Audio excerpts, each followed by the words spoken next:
Topic நம்ம என்ன பார்க்குறோம்னாக்கா, பாவம்னா எல்லாரும் நினைக்கிற காரியம் என்னன்னாக்கா, தண்ணி அடிக்கிறது பாவம், போதைப் பொருள் யூஸ் பண்ணுறது பாவம், கொலை செய்வது பாவம், திருடுறது பாவம், ஸோ மற்றவங்களோட சொத்தெல்லாம் அபகரிக்கிறது பாவம். ஸோ இந்த மாதிரி அநேக இதுதான் பாவம்னு சொல்லிட்டு அநேக பேர் சொல்லுவாங்க. ஸோ இந்த பாவங்களை காட்டிலும் ரொம்ப இம்பார்ட்டண்டான ஒரு பாவம் என்னென்னா, எல்லா மனுஷங்குள்ளேயும் இருக்கிற ஒரு காரியம் தான் கோபம், ஆங்க்ரி. ஸோ இன்னைக்கான தலைப்பு வந்து கோபத்தை குறித்து ஒரு 2-3 வசனங்களை வந்து நம்ம தியானிக்க போகிறோம். ஸோ ஆண்டு நம்மளோட இடைப்பட்டு அவர் வெளிப்பட்டு பேசுவார் என்று விசுவாசிக்கலாம். ஸோ கோபம் வந்துட்டு ஒரு மனுஷனுக்கு நேச்சுரல் திங். எல்லா உணர்வுகளும் தேவன் வந்து ஒரு மனுஷனுக்கு கொடுத்துருக்கிறார். ஆனால் அந்த உணர்வுகளை வந்து அதிகமாக முக்கியத்துவம் கொடுத்து அந்த பாவம் வந்து அந்த கோபம் வந்து பாவமாக மாறுது, அந்த பாவம் வந்து மரணமாகவே மாறுது. ஸோ கோபத்தை வந்து நம்ம கண்ட்ரோலில் வைக்கணும். ஸோ இன்றைக்கி நம்ம பார்க்கும்போது ஒரு வசனத்தை பார்க்கலாம். நீதிமொழிகள் 16வது அதிகாரம் 32வது வசனத்தில் இப்படியாக சொல்லப்படுகிறது, பலவானை பார்க்கிலும் நீடிய சாந்தமுள்ளவன் உத்தமன், பட்டணத்தை பிடிக்கிறவனை பார்க்கிலும் தன் மனதை அடுக்குகிறவன் உத்தமன். அல்லேலூயா. நம்ம எவ்வளோ பலன் இருக்கிறதுனால ஒரு மனுஷன் என்னன்னாக்கா, தான் பலத்தினால அவனே தன்னை பாராட்டி கொள்வான். சில பேரெல்லாம் சொல்லுவாங்க, எனக்கு கோவம் வந்துச்சுன்னா கண்ட்ரோலே பண்ண முடியாது, நான் யாருன்னு தெரியாது, என் முன்னாடியே நிற்கக்கூடாது, போயிடணும் சொல்லிட்டு இப்படி சில பேர் வந்துட்டு சொல்லுவாங்க. தான் கோவம் தான் ஒரு நல்ல குணம் எனக்குன்னு நினச்சிருப்பாங்க. நான் பேசுகிறது தான் கோவத்தினால செய்கிற காரியத்தில் என்ன பண்ணுவாங்கன்னா, நான் சொல்கிற காரியம்லாம் கரெக்டாக நான் சொல்கிறேன், நீங்கள் தான் தப்புன்னு மற்றவங்கள வந்துட்டு குறை சொல்லுவாங்க. ஸோ கோபம் வந்து ஒரு மனுஷனுக்கு ரொம்ப ரொம்ப டேஞ்சரான காரியம். எல்லார் லைஃப்லேயும் கோபத்துக்கு முக்கியத்துவம் கொடுத்து அதுக்கான பலன் வந்து ரிசல்ட் பார்த்திங்கன்னா அது சோகமான காரியமாக தான் இருக்கும், துக்கமான காரியமாக தான் இருக்கும். ஏன்னா இந்த காலை வேளையில் கொடுக்குற வசனம் இது உங்களுக்கு மாத்திரம் இல்லை, எனக்கும் சேர்த்து. நம்ம எல்லாருமே உணரத்தக்கதாக ஒரு உணர்வு தான் இந்த கோவம்.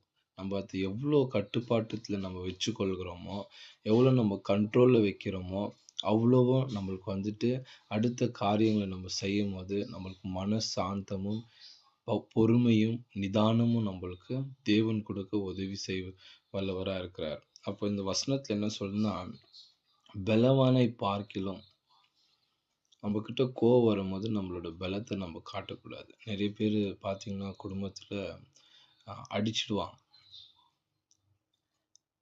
கோவம் வந்தோன்னும் தனக்கு தலைக்கு ஏறிச்சுன்னு கோவம்னு சொல்லிட்டு நிறைய தினந்தோறும் அடித்து கொண்டே இருப்பாங்க. குடித்துட்டு அடிக்குவாங்க, எப்படியாவது அடித்து மற்றவங்கள மனசு புண்படுத்தினே இருப்பாங்க. ஸோ அது ரொம்ப ரொம்ப தவறான காரியம். அந்த மாதிரி அதில் நம்ம பலனை காட்டக்கூடாது. அதுதான், பலவனை பார்க்கிலும் நீடிய சாந்தம் உள்ளவன் உத்தமன். நம்ம கொஞ்சம் பொறுமையாக இருக்கும்போது நம்மளுக்கு வந்து அந்த ஆண்டவர் வந்து நம்மளுக்கு அந்த பலனை கொடுக்குவார். ரெண்டாவது நம்ம பார்க்கும்போது இன்னொரு வசனம் இப்படியாக சொல்லப்படுகிறது. சங்கீதம் 37:8 கோபத்தை நிகழ்ந்து உக்கிரத்தை விட்டுவிடு. அல்லேலூயா. கோபத்தையும் நம்ம விட்டுட்டு உக்கிரமா அந்த நம்மளுக்கு ஒரு கோபம் வந்துச்சுன்னா, ஏன் இந்த கோபம் வருதுன்னா, நம்ம விரும்புகிற காரியம் விரும்புகிற இடத்துலேருந்து செயலற்று போனால், அது செய்யாமல் போயிட்டாங்கன்னா ரொம்ப கோபம் வரும். சின்ன சின்ன விஷயத்துக்கு கோவப்படுவான். இப்போ வீட்டில் வந்துட்டு ஒரு ஹஸ்பண்ட் வந்துட்டு ஒரு காஃபி எடுத்துகிட்டு வா அப்படின்னும் போது, ஒய்ஃப் காஃபி எடுத்துன்னு வரலன்னா கூட உடனே கோவம். ஒரு சின்ன காரியம் வேலை மேலே பார்த்தீங்கன்னாக்கா, ஒரு சின்ன வேலை வந்து யாருக்காவது சொல்லும் போது, நான் இப்படி போயிட்டு வந்துடுறேன், இன்றைக்கி ஆஃப் டே போகிறேன், மறாவது நாள் கொஞ்சம் ஹெல்ப் பண்ணி நீ செஞ்சு வச்சிடுன்னு சொல்லிட்டு சரின்னு சொல்லிவிட்டு மறுபடியும் வந்து பார்க்கும்போது அந்த வேலை நடக்கலைன்னா கோவம். சின்ன சின்ன விஷயத்துக்கு நம்ம கோவ கோவப்படுவோம். சில நேரத்துல பெரியவங்களே வந்து புரியாம டக்குன்னு கோவப்பட்டு வார்த்தைகள விட்டு விடுவாங்க. ஃபார் எக்ஸாம்பிள் நம்ம பார்க்கும்போது ஸ்கூல்ல நல்ல பெஸ்ட் ஃப்ரெண்டா இருப்பாங்க. நல்ல ஒற்றுமையா இருப்பாங்க. ஒரு நிமிஷத்துல அந்த கோவம் வந்து அந்த பெஸ்ட் ஃப்ரெண்டே பிரிஞ்சிடுவாங்க. குடும்பத்திலயும் அப்படித்தான். நல்லாவே சந்தோஷமா இருப்பாங்க. நல்லா சாப்பிடுவாங்க. நல்லா இருந்துட்டு திடீர்னு கோவம் வந்து உடனே சண்டை போட்டு பிரிஞ்சிடுவாங்க. ரிலேட்டிவ்ஸ்லயும் அப்படித்தான். கொஞ்சம் வருஷத்துக்கு அப்புறம் பார்த்தா, எதுக்காக கோவப்பட்டோம்னு அவங்க நெனச்சா, அதுக்கான காரணமே தெரியாது. இதுக்கல்லவா நான் கோவப்பட்டேன், இதுக்கல்லவா நான் பாதிக்கப்பட்டேன்னு சொல்லிட்டு யோசிப்பாங்க. அது ரொம்ப ரொம்ப வேடிக்கையா இருக்கும். ஏன்னா, இந்த ஒரு பழமொழி கூட சொல்லுவாங்க. "ஆத்திரக்காரனுக்கு புத்தி" யாருக்கா மட்டு. தெரியுங்களா? மட்டு. ஆத்திரக்காரனுக்கு புத்தி மட்டு. ஆமா. புத்தி கம்மியாயிடும். ஆத்திரம் வரும்போது. ஏன்னா, தான் என்ன செய்கிறான் என்று சொல்வது தெரியவே தெரியாது. அந்த நேரத்துல. அவனோட கோவத்த முழுமையா அப்ளை பண்ணிடணும். அத நான் முழுமையா குடுத்துடணும். அந்த மாரி ஒரு உக்கிரத்துக்கு கடந்து போயிடுவான். அதனால வந்துட்டு கோவத்த வந்துட்டு நம்ப எப்பவுமே எவ்ளோ கண்ட்ரோல் பண்றோமோ, அவ்வளவா லைஃபோட பயணம், வாழ்க்கையோட பயணம் அழகா இருக்கும்.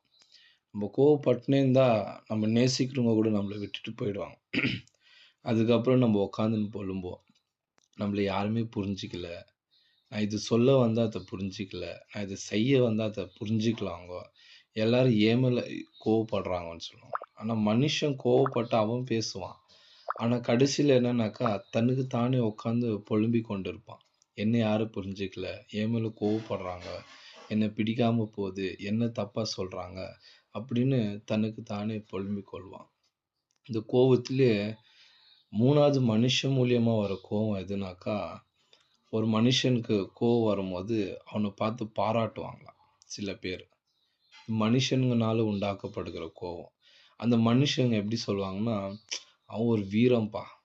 அவனுக்கு கோவம் வந்துச்சுன்னா, எல்லா பொருள்களெல்லாம் உடைச்சிடுவான். அவன்கிட்ட நிக்கவே முடியாது. அவ்வளோ பலம் இருக்குது. அவ்வளோ ரொம்ப சக்தி வாய்ந்தவன் அவன். அவன் கோவத்த நம்மளால அவன் கண்ணு சிவந்துச்சுன்னா அவ்வளோதான்" அப்படின்னு சொல்லிட்டு உசுப்பேத்தி விட்டுடுவாங்க. மீன்ஸ் அவன இன்னும் கொஞ்சம் அதிகம் பண்ணி, பண்ணி இப்படியே பண்ணி, பண்ணி கடைசி வரைக்கும் தான் கோவத்தினாலே மரிச்சு போவான். அதே கோவக்காரன், கோவம் கொள்கிறவன் மனம் மாறி, கோவம் தப்புன்னு சொல்லிட்டு, எல்லாத்தையும் விட்டு, விட்டு யாருன்னா வந்து அடிக்க வந்தா கூட, அவன் வந்து பொறுமையா இருந்து, சாந்த குணமோட அவன் இருக்கும் பொழுது, அதே மனுஷங்க என்ன சொல்லுவாங்கன்னா, "அவன் கோழையா மாறிட்டான். அவன் ஒரு கோலம்பா. அவன் ஒரு பயந்துட்டான். அவன் பயந்தாங்கோலி ஒரு காலத்துல எப்படி இருந்தான் தெரியுமா? இப்ப பார்த்தா பயந்து அடங்கிட்டான்." இப்படி சொல்லி 3வது மனுஷங்க மூலியமாகட்டும் அந்த மனச உடைச்சிடுவான். ஸோ கோவங்கிறது வந்துட்டு நம்மளுக்கு ஈஸியா வர விஷயம் இல்ல. கோவம் வந்துட்டு சில பேர் சொல்லுவாங்க, "நான் ஒண்ணும் சும்மா சும்மா கோவப்படல. காரணம் இல்லாமலாம் நான் கோவப்படுறதில்ல" அப்படின்னுவாங்க. ஆனா ஆக்சுவலி சொல்லப்போனா கோவத்துக்கு நம்ம இடமே கொடுக்கக்கூடாது. கோவம் இருக்கிறவங்க கிட்ட நம்ம சேரக்கூடாதுன்னு வேதம் சொல்லுது. ஒரு வசனத்த வாசிக்கிறீங்களா? நீதிமொழிகள் 22, 24. நீதிமொழிகள் 22ஆம் அதிகாரம் 24வது வசனம்.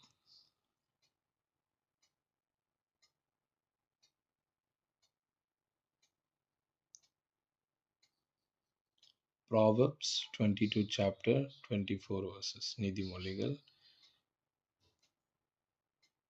கோபக்காரனுக்கு தோழனாகாதே, உக்கிரமுள்ள மனுஷனோடே நடவாதே. ஆமென். இங்க பாருங்க அழகான ஒரு வார்த்தை சொல்லுது. கோவம் கோவக்காரனுக்கு தோழன் ஆகாதே. நம்ம எல்லா காரியத்துக்கும் எந்த விஷயமானாலும் நம்ம சப்போர்ட் பண்ணக்கூடாது. கூட இருக்கணும். எந்தெந்த நெகட்டிவிட்டீஸ்க்கு இப்ப நம்ம ஒரு செல்லு நார்மலா ஒரு பேட்டரி நம்ம டிவி ரிமோட்டுக்கு நம்ம போடுவோம். இல்ல ஒரு வாட்சுக்கு போடுவோம். எல்லாத்துலயுமே பாசிட்டிவ், நெகட்டிவ் இல்லனாக்கா செயலாகாது. For everything there is a positive and negative. ஒரு மனுஷனுக்குள்ள நன்மை, தீமை அறியத்தக்கதாக ஒரு கனின்னு கூட நம்ம ஆதியாகமத்துல பார்க்கிறோம். So there is one positive, one negative.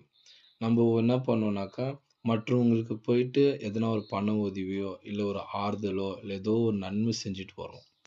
ஆனா, இன்னும் வீட்ல வந்து பார்த்தாக்கா, நம்ம வந்து கோவத்த காட்டுவோம். நம்ம வீட்டுக்கு செய்ய மாட்டோம். அதான் சில பழமொழி கூட சொல்லுவாங்க. "ஊருக்கெல்லாம் செய்வான், நான் வீட்டுக்கு செய்ய மாட்டான்."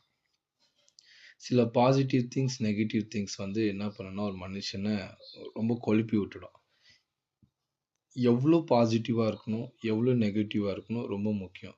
அந்த செல்ல கூட பாசிட்டிவ் வந்து பிளஸ்ஸு, மைனஸ்ன்னு போட்டிருப்பாங்க. பாசிட்டிவ் ஜாஸ்தியாயி நெகட்டிவ் கம்மியா இருந்தாலும் செல்லு வேலை செய்யாது. நெகட்டிவ் ஜாஸ்தி இருந்து பாசிட்டிவ் கம்மியா இருந்தாலும் வேலை செய்யாது. ஈக்குவாலிட்டி இருக்கணும். அதுக்கான ஒரு ப்ராப்பரான ரீசன் இருக்கணும். இப்போ நம்ம கோவத்தினால வந்துட்டு ஒரு மனுஷனால ஒண்ணுமே பண்ண முடியாது. அதுதான் ரிசல்ட்டே. எத்தனையோ பேர் தான் கோவத்தினால பேசுற வார்த்தையினால குடும்பமே பிரிஞ்சு போயிட்டு இருக்கு. தான் வாழ்க்கையே இழந்துடுறாங்க. அது நம்ம ஒரு திரும்பி பார்க்கும்போது, அது வந்து பிரயோஜனமற்றதா இருக்கும். ஏன்னா, நம்ம கரெக்ட்டு நம்ம நெனைக்கிறதுனால தான், அந்த கோவம் வந்து பாவமாவே மாறிடுது. அது நம்மள துக்கப்படுத்தும். கோவத்தினால சண்டை போட்டு அதுக்கப்புறம் ரிசல்ட் பார்த்தா, அது வேதனையில தான் போய் முடியும். ஸோ கோவத்தினால எடுக்கிற முடிவும், கண்ணீர்னால எடுக்கிற முடிவும், உணர்ச்சி வசத்தினால எடுக்கிற முடிவும், அது எங்க போய் முடியும்னா, கண்ணீர்னாலயும், துக்கத்தினால தான் முடியும். It will not give a proper result. So நமக்குள்ள என்ன இருக்கணும்னா, மனத்தாழ்மை இருக்கணும், சாந்த குணம் இருக்கணும், பொறுமை இருக்கணும். ஒரு மனுஷன் பொறுமை ரொம்ப ரொம்ப முக்கியம். இப்ப தான் நான் சப்ஜெக்ட்குள்ளேயே போகிறேன். வேதத்தில நம்போ பார்க்கும்போது, முதலா வேதத்தில ஆண்டவர் ரொம்ப நேசிச்ச ஒரு மனுஷன்.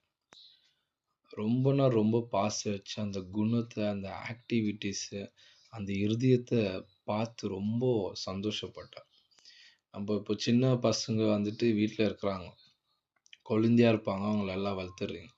ஒரு கட்டத்துக்கு அப்புறம் அந்த குழந்தை என்னன்னாக்கா, டக்குன்னு சாப்பிட்ட தட்ட எடுத்துன்னு போய் வைக்கிறதோ, இல்ல ரோட்ல எதுனா குப்பை இருக்கிறத எடுத்துன்னு போய் போடுறதோ, இல்ல பாக்கெட்ல இருக்கிற காசு எடுத்துன்னு போய் இல்லாதவங்களுக்கு அப்படி குடுக்கும்போது, திடீர்னு எதிர்பார்க்காத காரியத்த செய்யும்போது ஒரே ஆச்சரியமா இருக்கும். இவன் எவ்வளோ நல்ல பிள்ளையா இருக்கிறான், குழந்தைய. அப்போ நம்மளுக்கு அந்த தாட் வரும் இல்லைங்களா? அவனோட குணாதிசயங்கள பார்க்கும்போது, இன்னும் அதிகமா அன்பு வைக்கணும். அதே குழந்தை அடிக்கிறதோ, இல்ல திட்டுறதோ, இல்ல வந்துட்டு போயிட்டு அடங்காம இருந்து எகிறி குதிச்சுக்கின்னு, ஆ காச கிழிச்சு போடுறது, இந்த மாரி காரியங்கள்லாம் செஞ்சா நம்மளுக்கு பிடிக்காது, கோவமும் வரும். எரிச்சலும் வரும்.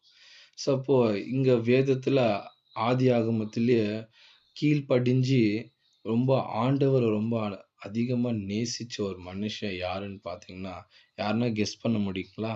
ஆதியாகமத்துல ஆண்டவர் ரொம்ப நேசிச்ச ஒரு மனுஷன்.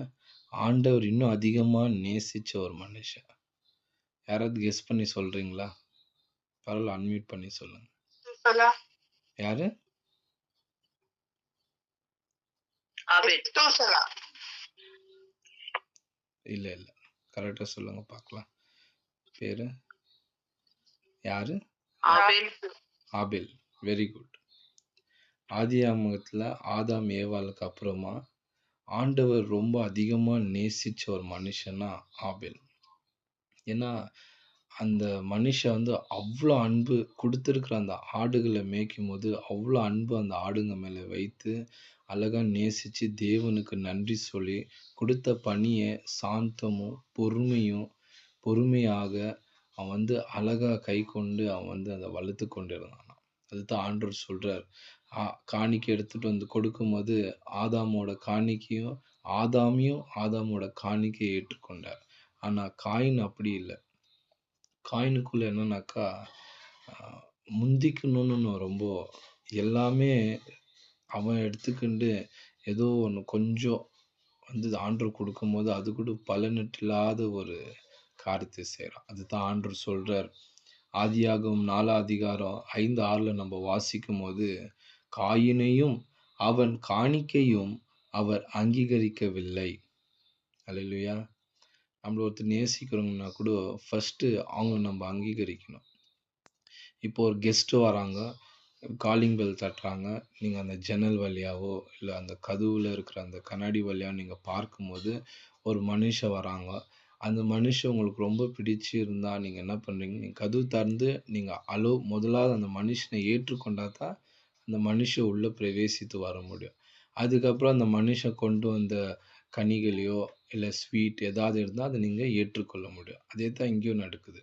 ஆண்டவர் முதலாவது அந்த மனுஷனை ஏற்றுக்கொள்கிறாரா? முதலாவது நம்மள ஏற்றுக்கொள்கிறாரா? அது ரொம்ப முக்கியமான இம்பார்ட்டன்ட் திங்ஸ்.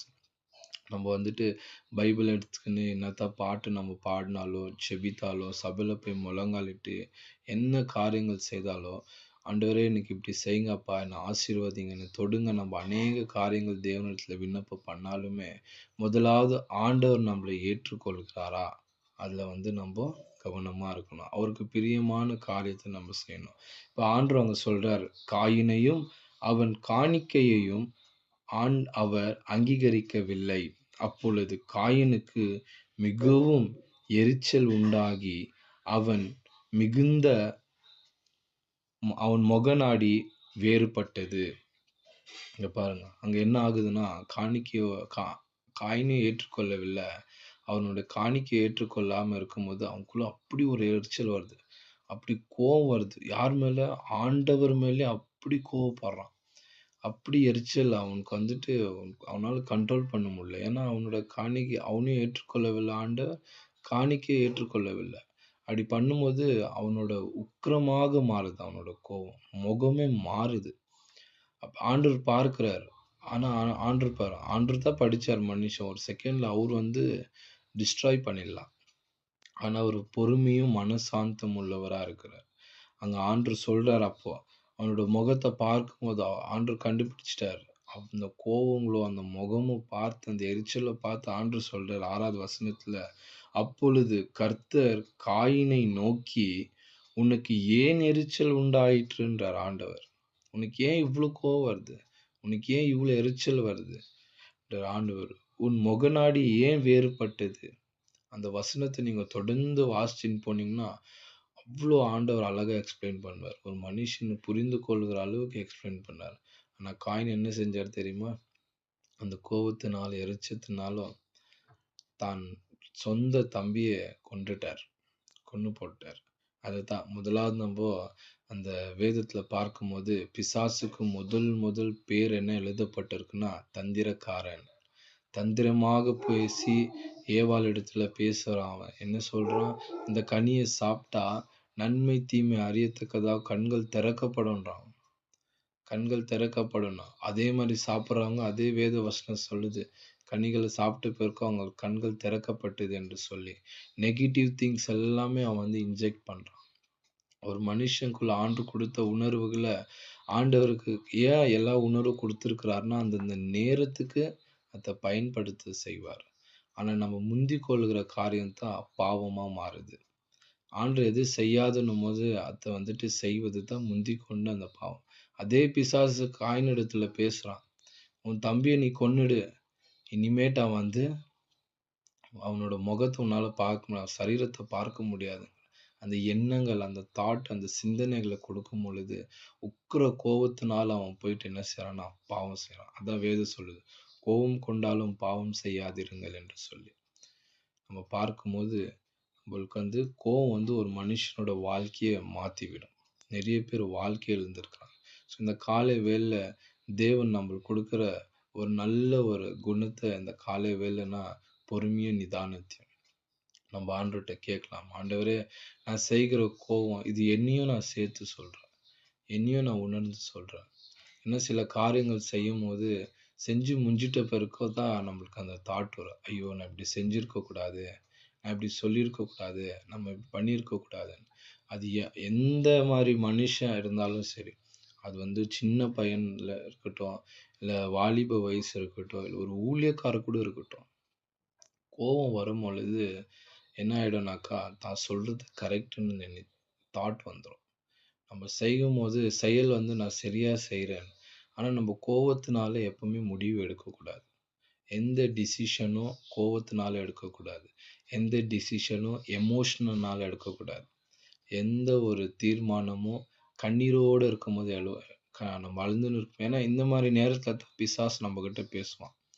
நம்மளுக்கு துக்கம் ஆகி நம்ம அழுவும்போது, நெக்ஸ்ட் நம்ம வாழவே கூடாது, இல்லை நான் இப்படி செஞ்சிடணும், இல்லை இனிமேல் நம்ம பேசவே கூடாது, அமைதியாக இருந்தணும்னு அநேக சிந்தனை வந்து பிசாசு நம்ம காதில் பேசுவான். எமோஷ்னலாக கோவம் வரும்போது இப்படி அவனுக்கு இப்படி நான் பதிலடி கொடுக்கணும், இப்படி நான் செய்யணும், அவன் இப்படி சொல்லிட்டான் அதுக்கு நான் இப்படி நான் ஆன்சர் கொடுக்கணும் சொல்லிட்டு செய்யறது, அதுவும் நம்ம செய்யக்கூடாது. ஸோ நம்ம எப்பவுமே கோவத்தினாலையும் எமோஷ்னல்ஸ்னாலையும் கண்ணீர்னால் இருக்கும் பொழுது நம்ம தீர்மானத்தை எடுக்கக்கூடாது.